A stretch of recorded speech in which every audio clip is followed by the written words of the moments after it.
ôn đang sắp nhận tì đang mới tới đi ăn lối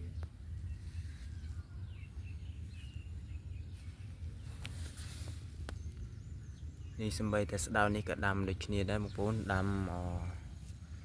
រយៈពេលប្រហែលនេះជា5 ខែស្ដៅនេះក៏ពោះបានប៉ុណ្ណឹងបងប្អូនឥឡូវនេះទិន្នភាពពេលព្រឹកមើលទៅវាកំពុងតែខៀវខ្ចីហ្មងសារវាបានភ្លៀងដែរហើយចំពោះនេះគឺជីបងប្អូនជីដាំវិសិទ្ធកសិកម្មដាំ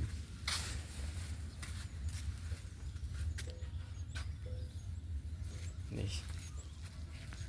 មានកុលក្រៃមានអីមានចាំនេះដូចជាពេញប៉ោះទៀតនេះពេញប៉ោះផ្លែទូចញ៉ាំមកទេនេះបាទពិតជាស្រស់ស្អាតមែនតើទីធ្លានេះមានស្រះត្រីច្បាស់ស្រះនេះមានត្រីច្រើនត្រីប្រពន្ធក្បាលក្នុងស្រះឥឡូវអត់មានចំណីដាក់ឲ្យចឹងទៅអត់បានថតសកម្មភាពត្រីដែលផុសចេញមកឲ្យបងប្អូនមើលទេចឹងតែមើលតែទេសភាពក៏ដូចជាតំបន់ដែលតាមតំណាំបានច្រើនទុកតនពេញទីធ្លាធំដែរ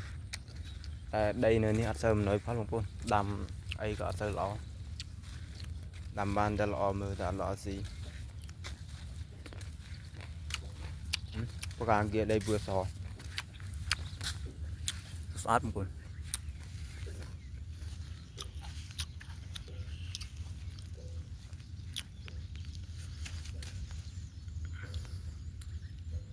មើលទៅតង្កូវស៊ីលឹកអស់ហើយឃើញប៉ុណ្ណឹងផ្លែដល់ដីពួកឲ្យដើមវាទៀបអានេះគេសម្រាប់ផ្កាគេដីគេយកទៅធ្វើអីបានខ្លះភាគច្រើនគឺយកទៅហូបជាមួយនំបញ្ចុកប៉ុណ្ណឹងពួកមិនដែលមានបទពិសោធន៍យកទៅធ្វើម្ហូបផងគាត់តែដាំទុកចោលដាំនឹងកន្លះឆ្នាំនៅតែប៉ុណ្ណឹងបងប្អូនមើលទៅទិដ្ឋភាពដីនៅទីនេះដាំពិបាកដែរវាមិនស្រួលពេកទេក្នុងការដាំនេះស្តែនទឹកសម្រាប់ស្រោច